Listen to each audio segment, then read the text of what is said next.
నమస్తే welcome to our channel నేను సిరి జగన్మోహన్ రెడ్డి గారు అయితే బెంగళూరు వెళ్ళారు అక్కడ డీకే శివకుమార్తో అయితే మంతనాలు జరుపుతున్నట్టు మనకి ఎట్లా వార్తలు వస్తున్నాయి అయితే ఈ మంతనాల తర్వాత డీకే శివకుమార్ గారు ఏం చేయబోతున్నారు ఏంటి అనేది మనకి వివరించడానికి మనతో పాటు ఉన్నారు ప్రముఖ senior journalist political analyst CS Rao garu నమస్కారం సరే ఇప్పుడు చూస్తుంటే ఏపీ మాజీ ముఖ్యమంత్రి జగన్మోహన్ రెడ్డి పులివెందుల ఎమ్మెల్యే జగన్మోహన్ రెడ్డి గారు అదే బెంగళూరులో ఉన్నారు అక్కడ డీకే శివకుమార్ గారితో మంతనాలు జరిపారు అని చెప్పేసి వార్తలు వస్తున్నాయి ఆ తర్వాత డీకే శివకుమార్ గారు ఏం చేయబోతున్నారు ఆయన నెక్స్ట్ స్టెప్ ఏంటి అనేది అయితే అందరిలో ఒక ప్రశ్న అయితే అంటే ఆసక్తి నెక్స్ట్ ఏం చేస్తారు వీళ్ళు అని చెప్పేసి సో ఏం చేయబోతున్నారు అంటారు.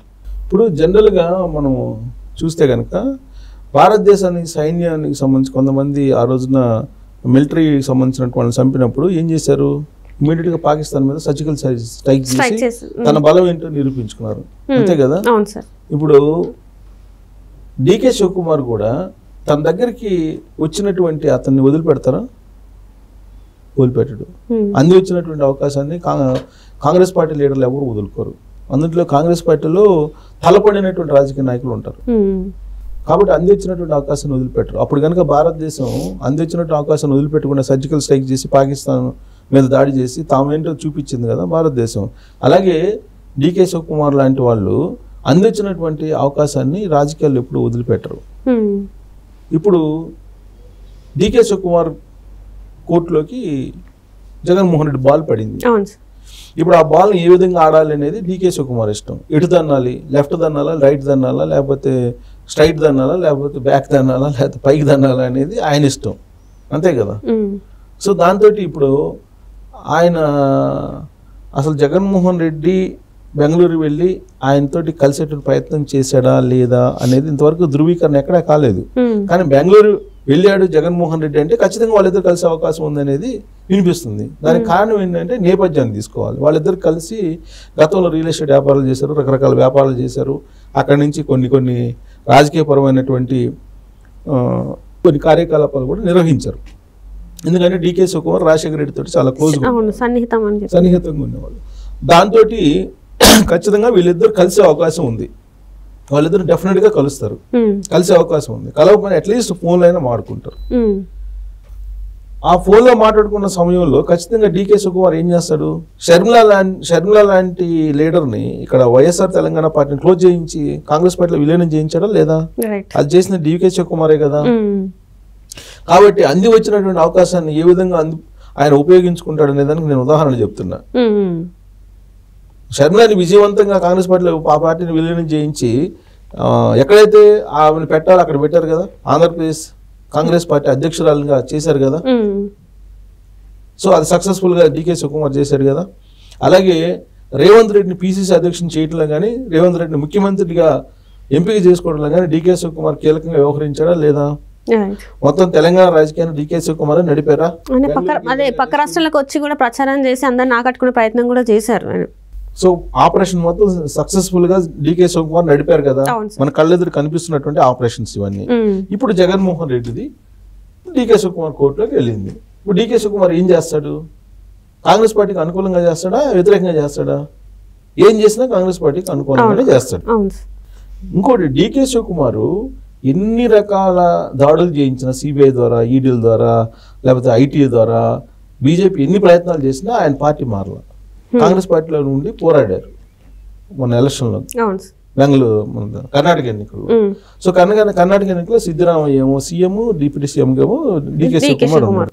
ఆయనే ముఖ్యమంత్రి అయ్యే అవకాశం కూడా ఉంది నెక్స్ట్. సో అంత బలమైనటువంటి లీడరు ప్లస్ ఆయన తిరుగులేనటువంటి కాంగ్రెస్ పార్టీ లీడర్ ఆయన డీకే శివకుమార్.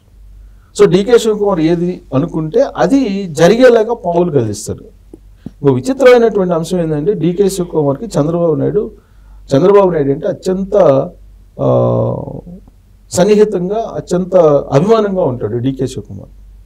దానికి ఉదాహరణ ఏంటంటే ఆ మధ్యకాలంలో ఎయిర్పోర్ట్లో కలిసినప్పుడు చంద్రబాబు నాయుడు పక్కకు తీసుకెళ్లి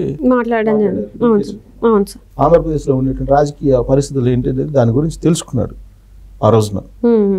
సో ఇవన్నీ చూస్తే కనుక డీకే శివకుమార్ ఇప్పుడు జగన్మోహన్ రెడ్డిని ఏం చేస్తారు అని అంటే జస్ట్ జగన్మోహన్ రెడ్డి ఎలాంటి ప్రపోజల్ పెడతాడు?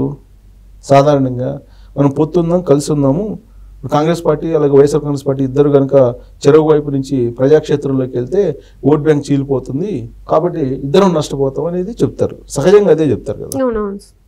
అలా చెప్పినప్పుడు డీకే శివకుమార్ ఒప్పుకుంటాడా? ఒప్పుకునే అవకాశం లేదు. ఆయన ఏంటంటే ఇమీడియట్గా కాంగ్రెస్ పార్టీ నుంచి విడిపోయే కదా నువ్వు పెట్టింది, Congress party vote bank cadre తోటే కదా నువ్వు అధికారంలోకి వచ్చింది, కాబట్టి నీ పార్టీని కాంగ్రెస్ పార్టీలో విలీనం చేయి అని చెప్పి ప్రపోజల్ అడుగుతారు.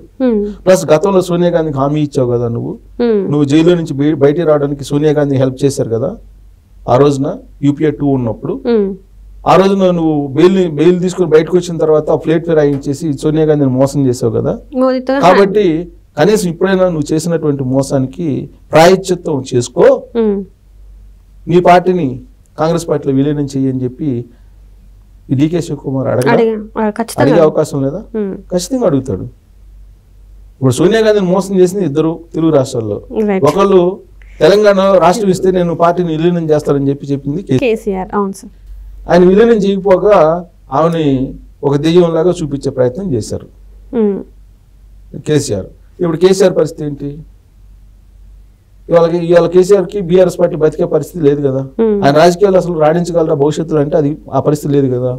అంటే సోనియా గాంధీని ఆ రోజు మోసం చేసినట్టే కదా కేసీఆర్ అండ్ ఫ్యామిలీ. ఆడపోయి ఆయన చేత ఫోటోలు తీయించుకొని వచ్చి మా దేవత అని చెప్పి, తెలంగాణ దేవత అని చెప్పేసి ఇక్కడికి వచ్చిన తర్వాత ఆమెని ఒక రాక్షసురాలుగా చూపించేసి, ఒక బూచిగా చూపించేసి కాంగ్రెస్ పార్టీ నామరూపాలు లేకుండా చేసి కాంగ్రెస్ పార్టీనే బీఆర్ఎస్ పార్టీలో విలీనం చేసుకున్నారు కదా అసెంబ్లీలో.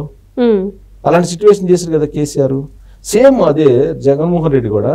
ఆయన 16 నెలలు జైల్లో ఉన్నారు ఈడీ కేసులు, సిబిఐ కేసులు ఉన్నప్పుడు బెయిల్ కోసం తహతహలాడారు.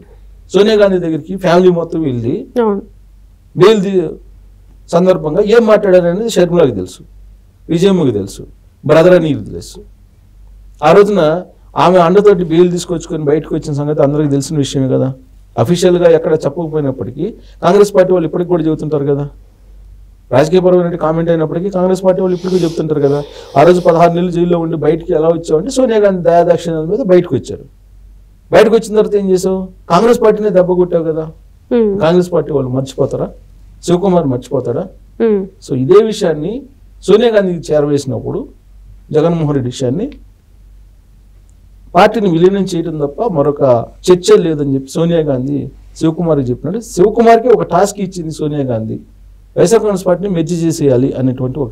మరి ఈయన మీద ఉన్న కేసుల సంగతి ఏంటి? ఇప్పుడు ఒకవేళ ఈ పార్టీని, తన పార్టీని కాంగ్రెస్లో విలీనం చేస్తే మరి ఆయన మీద ఉన్న కేసులను మళ్ళీ జైలుకి వెళ్ళే అవకాశం ఉంది, ఆయన బెయిల్ కూడా రద్దు అయ్యే అవకాశం ఉంది కదా సార్. ఇప్పుడు అక్కడ భారతదేశంలో సినారియో మారిపోతుంది, రాజకీయపరమైన సినారియో మారిపోతున్నట్టు కనిపిస్తుంది. బలమైనటువంటి ప్రతిపక్షం 234 మంది ఎంపీలు ఉన్నారు ఇండియా కూటమిలో, 292 అధికారులు ఉన్నారు. కాబట్టి బలమైనటువంటి వాయిస్ వినిపించడానికి అవకాశం ఉంది. ఇప్పుడు జగన్మోహన్ రెడ్డి ఎన్డీఏ కూటమిలో లేడు. ఎన్డీఏ కూటమి చంద్రబాబు నాయుడు ఏం చెప్తే అది వినే పరిస్థితి. అది కనుక జరిగితే ఈయన జైలుకి వెళ్లాల్సిందేగా. జైలు క్లియర్గా కనిపిస్తుంది కదా, జైలుకి వెళ్ళడం అనేది క్లియర్గా కనిపిస్తుంది కదా. ఇప్పుడు చంద్రబాబు నాయుడు జగన్మోహన్ రెడ్డి జైల్లో పెట్టకుండా ఉంటాడా? ఎట్టి పరిస్థితిలో ఉన్నాడు. ఒకవేళ జైల్లో పెట్టుకున్నా కనుక ఆయన క్షమిస్తే ఇంకా ఆయన్ని నమ్మరు, తెలుగుదేశం పార్టీకి ఆయన నమ్మరు చంద్రబాబు నాయుడు. సో అలాంటి పరిస్థితుల్లో ప్లస్ అన్ని అవినీతి కేసులు ఎదుర్కొంటున్నటువంటి జగన్మోహన్ రెడ్డి 10 ఏళ్ల పైగా బెయిల్ మీద ఉన్నటువంటి వారిని కాపాడుతున్నాడంటే నరేంద్ర మోడీకే ఒక పెద్ద మచ్చ కదా. ఇప్పటికే నరేంద్ర మోడీని వ్యతిరేకిస్తున్నారు తెలుగు ప్రజలు. సో ఇది ఇంకా కంటిన్యూ అయితే కనుక ఆయన అసలు ఆంధ్రప్రదేశ్ లో తిరస్కరిస్తారు. ఇలాంటి పరిస్థితి మోడీ ఎందుకు తీసుకొచ్చుకుంటాడు? జగన్మోహన్ రెడ్డి వల్ల బెనిఫిట్ ఏంటి? ఆల్రెడీ భాగస్వామ్య పక్షాలుగా జనసేన, తెలుగుదేశం పార్టీ ఉంది. జగన్మోహన్ రెడ్డి వల్ల ఏంటి ఉపయోగం లేదు కదా. వాడేసుకున్నందుకు వరకు వాడేసుకున్నారు. 2019 నుంచి 2024 వరకు అతను ముఖ్యమంత్రిగా ఉన్నాడు. ఏం కావాలన్నా చేసి పెట్టాడు నరేంద్ర మోడీకి, అమిత్ షాకి. కాబట్టి ఆదుకున్నారు. ఇప్పుడు కూడా ఆదుకోవాలనే ఉంది. సో ఆదుకోకపోతే జైల్లోకి వెళ్తారు కదా. జైలు జీవితం ఎదురుగా కనిపిస్తుంది కదా జగన్మోహన్ రెడ్డికి. ఇలాంటి పరిస్థితుల్లో ఆప్షన్ ఏంటి? సెకండ్ ఆప్షన్ ఒక బలమైనటువంటి ప్రతిపక్షంలో చేరటం. ఆ చేరాలంటే కనుక పార్టీ పొత్తు కాదు, కాంగ్రెస్ పార్టీలో విలీనం చేయమని చెప్పి సోనియా గాంధీ శివకుమార్ చెప్పినట్టే శివకుమార్కి ఒక టాస్క్ ఇచ్చారు అని చెప్పి తెలుస్తుంది సోనియా గాంధీ. ఖచ్చితంగా జగన్మోహన్ రెడ్డి వస్తే మాట్లాడితే కాంగ్రెస్ పార్టీలో విలీనం చేయమని ఆ పార్టీని అనేటువంటి ఒక కండిషన్ పెట్టి ఒక టాస్క్ శివకుమార్కి అప్పచెప్పారు అని చెప్పి తెలుస్తుంది. సో ఆ టాస్క్ ని శివకుమార్ ఫిలప్ చేస్తారా లేదా అనేది మనకు కొన్ని ఉదాహరణలు ఉన్నాయి. ఆయన ఒక టాస్క్ తీసుకుంటే అది ఖచ్చితంగా నెరవేరేటువంటి అవకాశం ఉంది. కాబట్టి జగన్మోహన్ రెడ్డి ఏం చేస్తారు, శివకుమార్ ఏం చేస్తారు, డీకే అనేది ఇప్పుడు బెంగళూరు కేంద్రంగా మొత్తం అటువైపు చూస్తున్నారు. బెంగళూరు కేంద్రంగా ఏం జరుగుతుంది అనేది. సో అల్టిమేట్ గా మనం ఊహించినటువంటి పరిణామాలు మనం చూడబోతున్నాం అని చెప్పి మనం అనుకోవచ్చు. Right sir, right. Thank you so much.